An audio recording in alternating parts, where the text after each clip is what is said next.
This episode of Distraction is sponsored by Omega Bright CBD. Formulated by Omega Bright Wellness, creators of the #1 omega-3 supplements for the past 20 years. Omega Bright CBD, safe, third-party tested, and it works. Shop online at omegabrightwellness.com.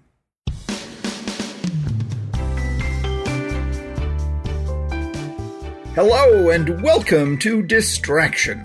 I'm your host, Dr. Ned Hallowell, and thank you so very much for joining me. We have a growing audience and we hope it continues to grow, so please tell your friends about us, assuming you like what we're doing.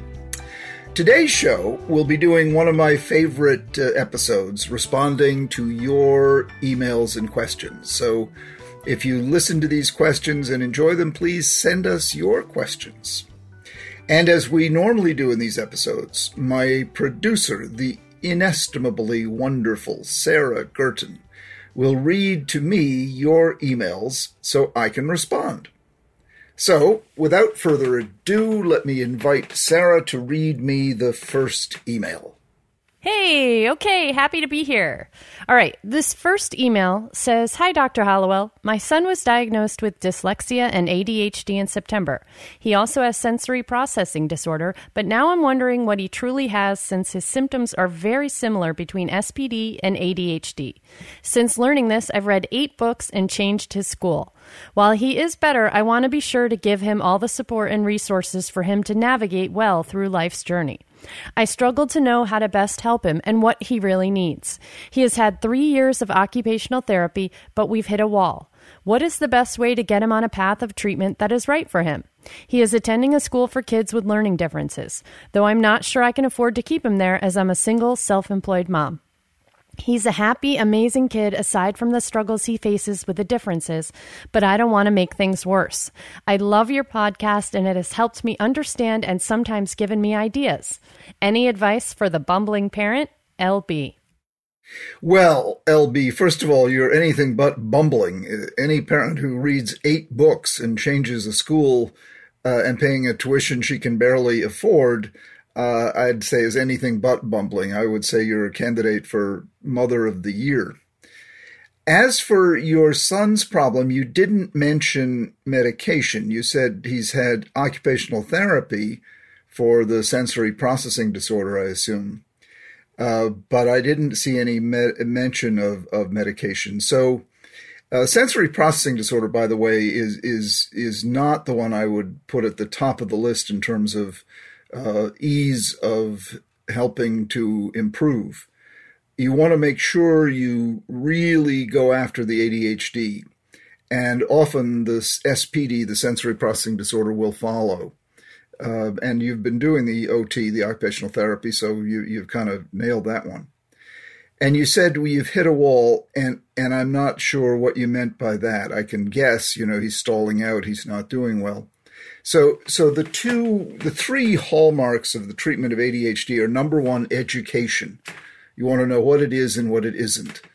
I'd recommend my book, Delivered from Distraction, which came out in 2005, but the information in it is still current. I'll have a new book for you in 2021, but as of now, Delivered from Distraction. So read that so you really understand what ADHD is and what it isn't. For example, it is not a deficit of attention. It's an abundance of attention. Simply need to control it. And I don't see it as a disorder. I see it as a trait. It can become a disorder or it can become a superpower, depending upon how you manage it. So you begin with education and letting your son know that he's got a race car for a brain, a Ferrari for a brain. But the problem is he has bicycle brakes, so we need to somehow strengthen the brakes.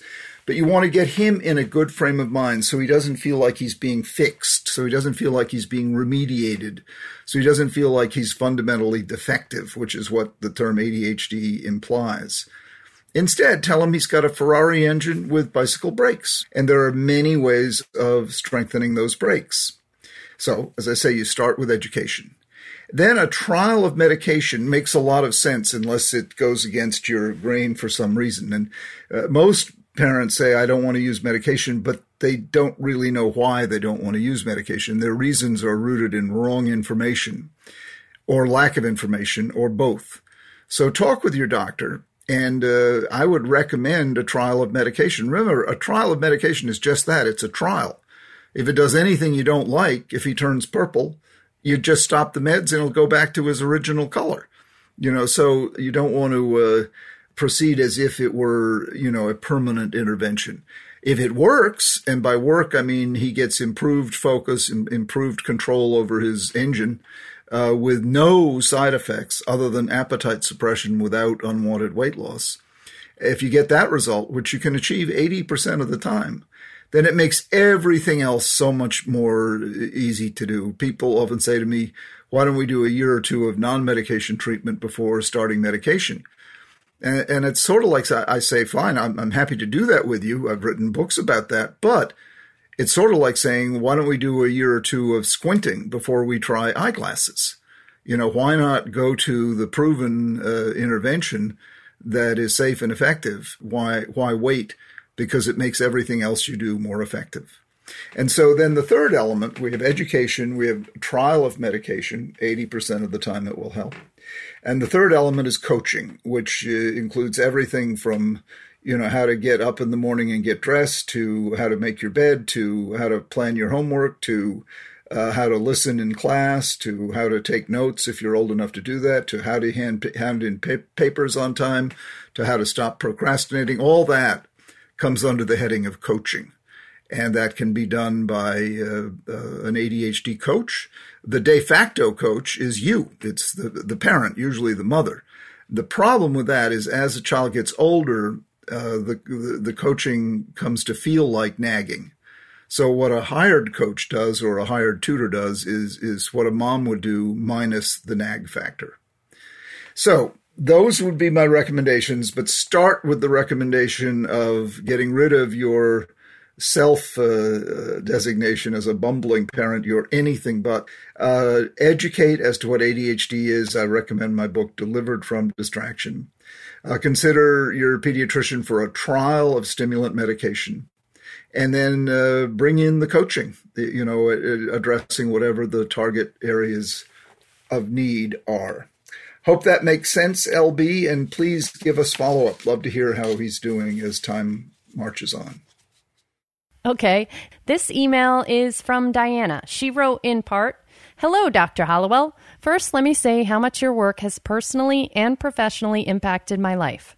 Back in 2015, when I first started learning about how my daughter might have ADHD and that I myself might also have ADHD, it was your book, Driven to Distraction, that launched and guided me through this world of self-discovery. Your book also enabled me to effectively advocate for the accommodations my own children need at home and in school, as well as giving those same tools to the students in my classroom as a science teacher. In the more recent past and present, however, it has been your Distraction podcast that has opened up the floodgates to the multitude of other resources which have skyrocketed my growth about ADHD since my diagnosis, and now too the diagnosis of my daughter, testing of my son for ADHD, and navigating the most effective treatments for us all. The reason for this email, though, is not entirely to share my appreciation for you, but to ask for advice about and possibly connections for writing my own book about my experiences with ADHD. Thus far, I have nearly an hour's worth of voice memos with full pages of the book laid out, along with ideas for more content and a broad framework for the scope and scale of the book. Unfortunately, this is where I begin to flounder, since I have no clue how to make connections in the publishing realm. Do you happen to have any advice for this or contacts I could pursue in this endeavor to write my book? Your help and advice would be most greatly appreciated and valued. All my best, Diana." Well, Diana, what a wonderful email and what a wonderful goal you've set for yourself of writing a book. That's fantastic. One of the best ways to treat ADD is to develop a creative outlet. The reason I write so many books is if I don't have a book going, I get depressed. And I've found in working with people with ADD over the years, the ones who do best always have some kind of creative outlet, whether it's writing or gardening or cooking or investing in the stock market. There's some kind of creative outlet, an outlet that is allows you to be spontaneous and access your unconscious and create, and it is something that our brains really need to do. And if we don't do it, it's like a cow that doesn't get milked. We just get all stuck up, plugged up. So good for you. It's a wonderful goal. Now, what you're going to need is structure. And you can do that by hiring a coach. And you're also going to need an agent. It's very hard to sell a book as an unpublished author if you don't have an agent. It's possible, but it's extremely difficult. So you can go online and Google agents and literary agents. The best ones are in New York or Boston, and although there are agents all over the place. And if you find an agent, you see, they'll take on the task of helping you get the book written and then selling it. And what you can do once you have an agent is write what's called a proposal. And the agent can sell the book based on the proposal. It has to be a fairly detailed, for someone who hasn't been published, a fairly detailed summary of what the book will include. But once your agent sells that proposal, then you get an advance. And that's a sum of money that you get to support you while you write the book. Now, if the book doesn't earn back the full amount of the advance, you don't have to pay it back. So it's called an advance on royalties, but it's really a gift.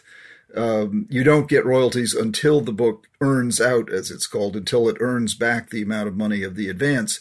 But in the unfortunate case, it doesn't earn that much money. You're not on the hook. The publisher takes the risk, which is really quite wonderful. The agent usually takes 15% of the advance, but you don't have to pay the agent anything if he or she does not sell the proposal. So that's, in a nutshell, the best way to get published. And you've done the hard part, which is gathered up your experience. And now you'll have to sort through your voice memos and, develop an outline and, a table of contents and that's what usually goes into a proposal. But good for you for doing it. I absolutely, it's a wonderful thing to do. You'll feel very gratified, and you will help an awful lot of people if the book manages to get published. Or you could self-publish. Now you can do ebooks on Amazon. There's a whole way of doing that as well. So you don't have to rely on a New York publisher picking up your book. I hope that answers your question, and good luck. You have to be crazy to write a book. It's no way to make a living, and it's a good way to torture yourself. But I've been writing them for many years now, and I've just finished my 21st book. So I guess it's a fine madness, if you will.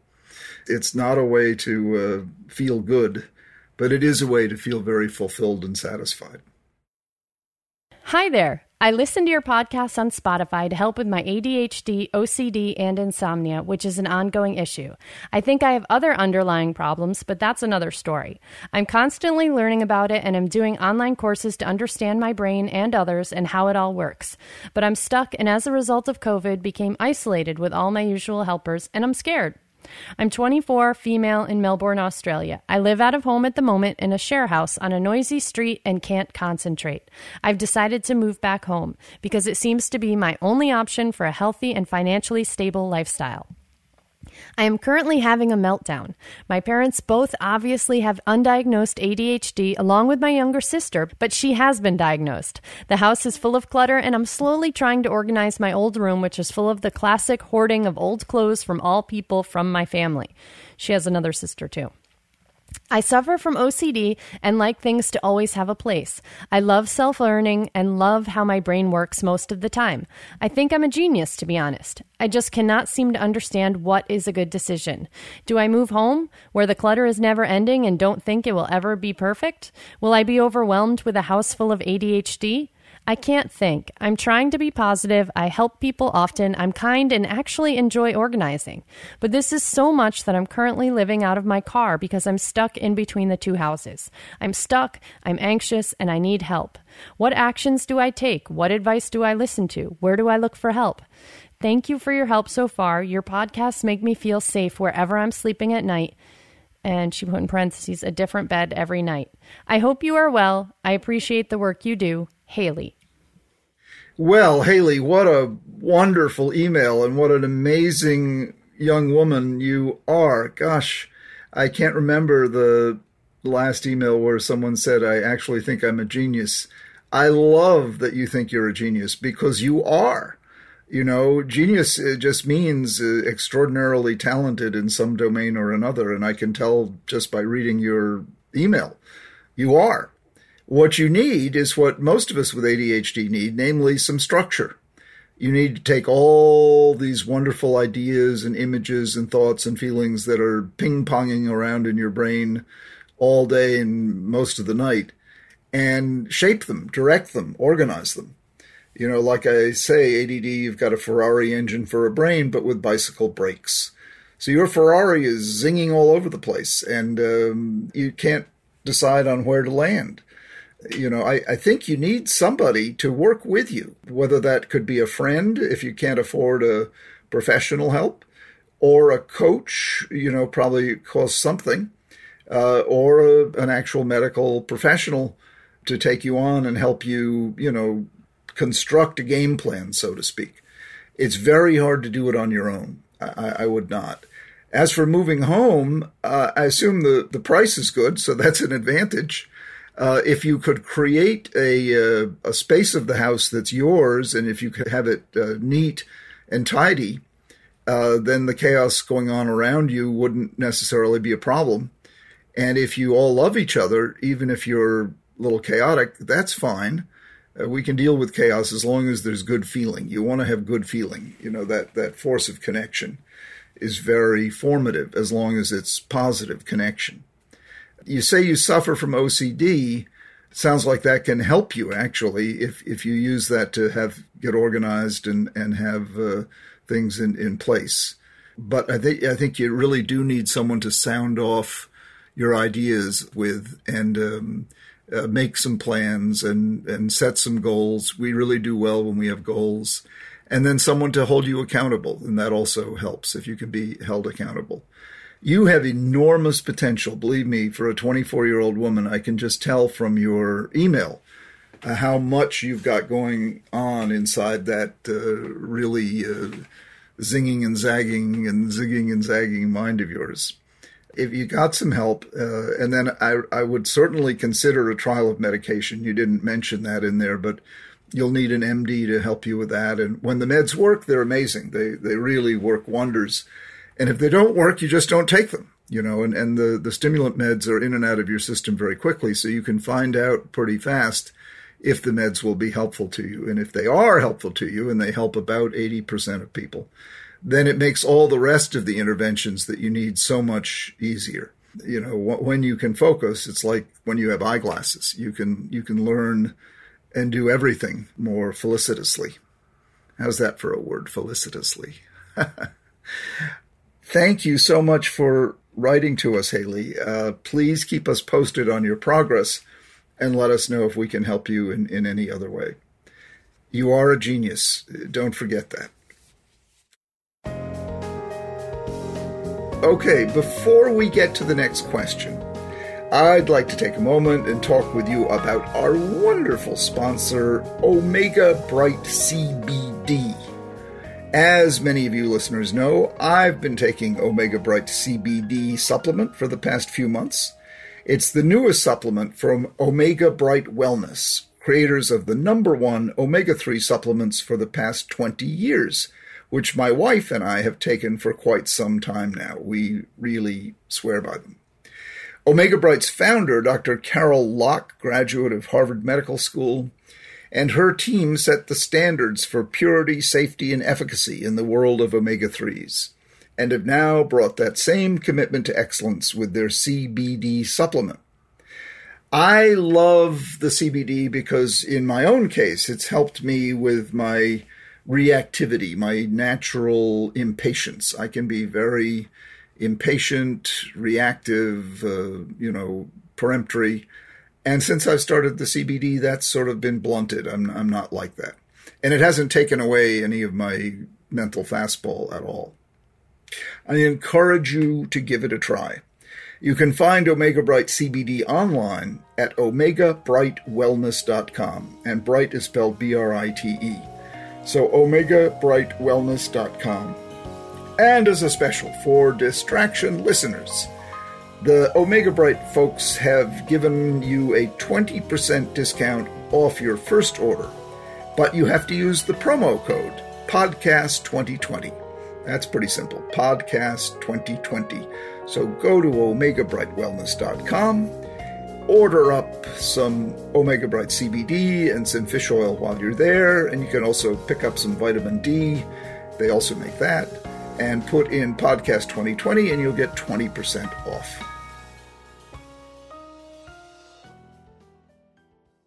All right, Sarah, what does the next email have to offer us? Okay.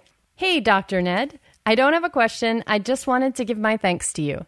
I'm a 28-year-old from Australia who was only just diagnosed with ADHD late last year. I failed out of university when I was 21 and went through a lot of self-hatred and depression, not understanding why I couldn't cope. I decided to come back to university and subsequently found out about the ADHD, and my whole life suddenly made sense. It was a roller coaster of emotions, and I spent some time feeling really down about it. But earlier this year, I discovered both you and Peter Shankman. Both of your perspectives on ADHD have completely changed my mindset and life. It's allowed me to really appreciate my strengths, and I'm now managing my weaknesses properly. I wouldn't give my ADHD away if I could. I'm also getting nearly exclusively A's on all my assignments as well, and have regained a fire in my belly that had all but died out.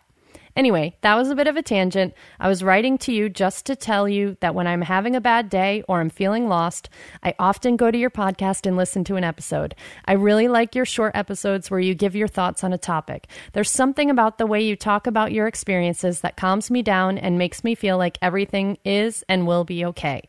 So thank you for doing what you do. I really appreciate it. Regards, TCM. Oh my goodness, what a wonderful email. Thank you so much. I'm really glad that I'm able to help you calm down and think that everything will be okay. I think what you're finding is the truth of my little aphorism, never worry alone. I was taught that by my teacher way back when I was a resident, Dr. Thomas Gutile. And he used to say to us, it's okay to worry. In fact, it's a good thing to worry. Just don't worry alone. And I think you must find in listening to the podcasts a companionship, an affiliation, that always makes us feel better.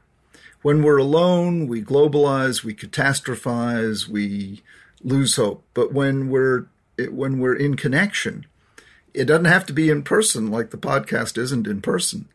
We feel, the energy, we feel whatever it is that has not yet been discovered that happens when a person connects, even just by listening.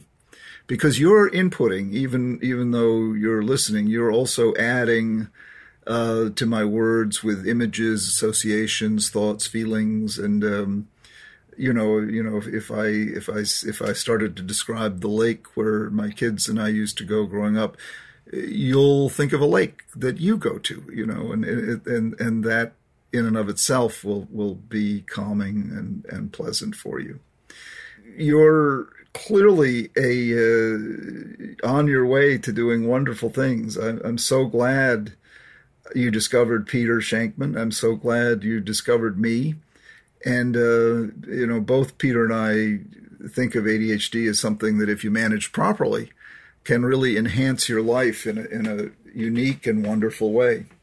So I'm glad you're discovering that. I'm glad you're discovering the pot of gold at the end of this particular rainbow, because it'll be with you for the rest of your life. And thank you for writing in. I can't thank you enough for your encouragement of me, which I need just like anybody else. Thank you again, TCM, from all the way from Australia, where so many wonderful people live. Sarah, we have another one. Okay, this next email is from Stephen. He wrote in part, Dr. Hallowell, I'm 42 years old and was diagnosed with ADD at 39 by both a neurologist and psychologist. Before the diagnosis, I did well in college, earning 3 degrees, including a doctorate. I've been successful enough in the work world, though, in retrospect, I see how strengths associated with ADD helped me and hindered me through the formal education process, and how an earlier diagnosis would have been helpful. As I age, my increasing difficulties with ADD correlate 100% with attempts to balance parenthood. My wife and I have 3 young children, career, and related responsibilities. I'm convinced that I successfully self-medicated prior to marriage and children with long hikes, distance running, long bike rides, and time outdoors. That's a bit harder to come by now. I need additional help. I've been taking generic Adderall for just over 2 years, either 10 milligrams XR or single or double dose of 5 milligram tabs as needed. Overall, I'm satisfied with the medication's impact. I tried generic Ritalin prior with a slightly lesser result. I find that when I skip a day of medication, I'm 100% okay, especially if I'm not at my desk job. Self-medicating with exercise works better anyway sometimes. But on the second day of not medicating, I become noticeably irritable starting in the morning, far sadder than circumstances warrant, and I'm generally a less agreeable husband and father. One solution is to medicate daily without exception. And then he put this in bold, but I'm hoping that my experience isn't a sign of addiction. And if it is, what action should I take? Finally, I'm otherwise healthy and fit, and I rarely drink alcohol. I use no other drugs, recreational or prescription. I'm not prone to addictive behaviors, and I take omega-3 supplements per your suggestion.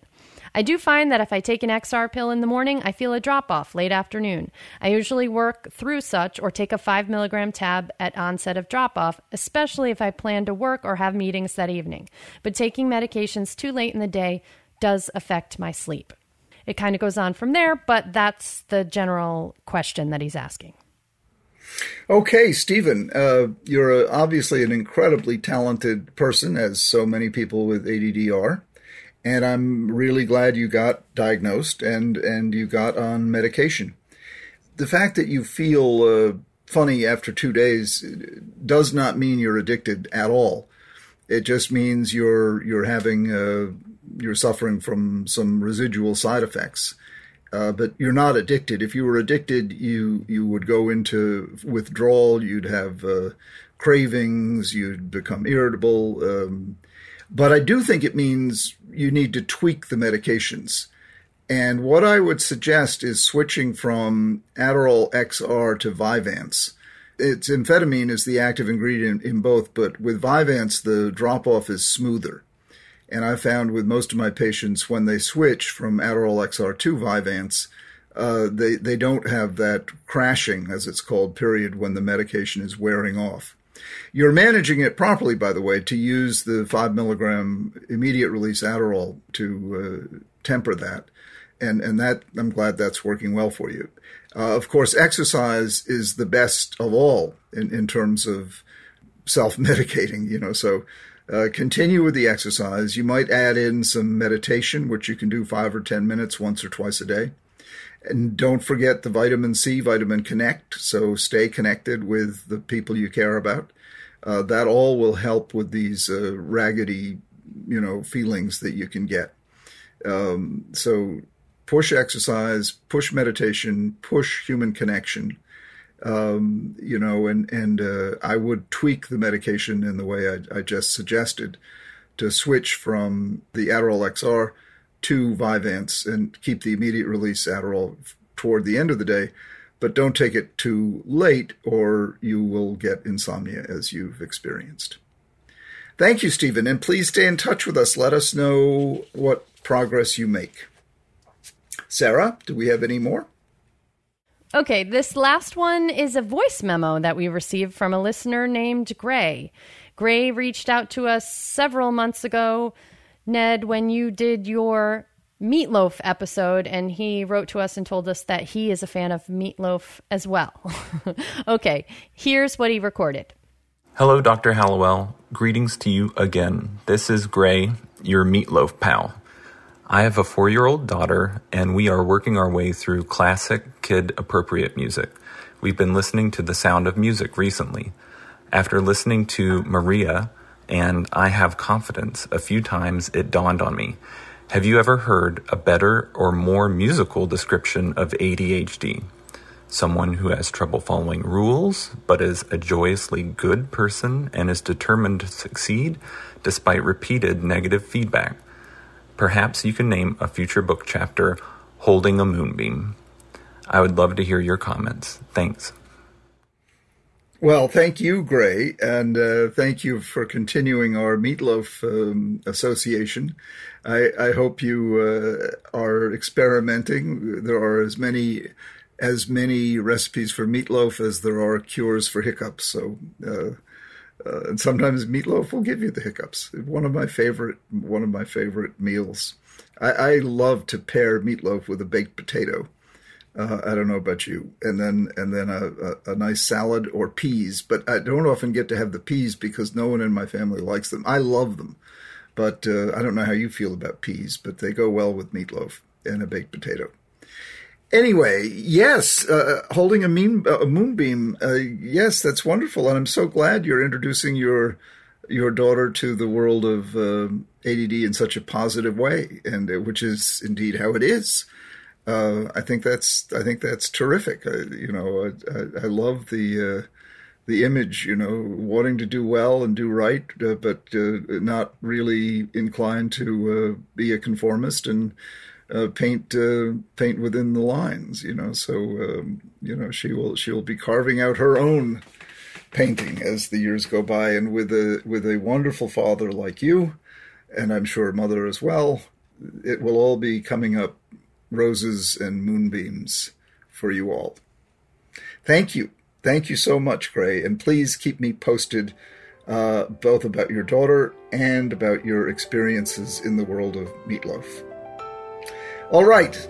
If you have a question you'd like me to address in a future episode, and it can be about anything, including meatloaf or moonbeams or kangaroos in Australia, write an email or record a voice memo on your phone, just as Gray did, and send it to us at connect, the word connect, at distractionpodcast.com. That's connect at distractionpodcast.com.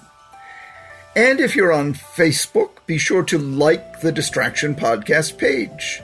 We post links to episodes, relevant articles, and the occasional cute dog video, which I've got to make another one of those soon. And it's a good way to stay connected with the show and other Distraction listeners. We're on Instagram and Twitter, so please give us a like and a follow on there as well. Now, if I knew how to do any of those things, I'd do it myself, but someone else does it for me. I'm too old to this dog to learn those new tricks. But you're young and Instagram and Twitter savvy, so please do that. Like, follow, embroider, and add to. Distraction is created by Sounds Great Media. Our wonderful recording engineer and editor is Scott Person.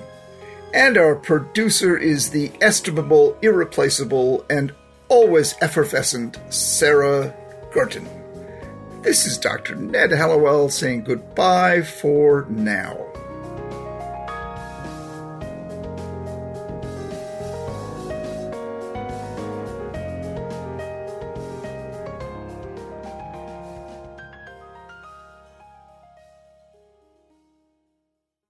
The episode you just heard was sponsored by Omega Bright CBD, formulated by Omega Bright Wellness, creators of the #1 omega-3 supplements for the past 20 years. Omega Bright CBD, safe, third-party tested, and it works. Shop online at omegabrightwellness.com.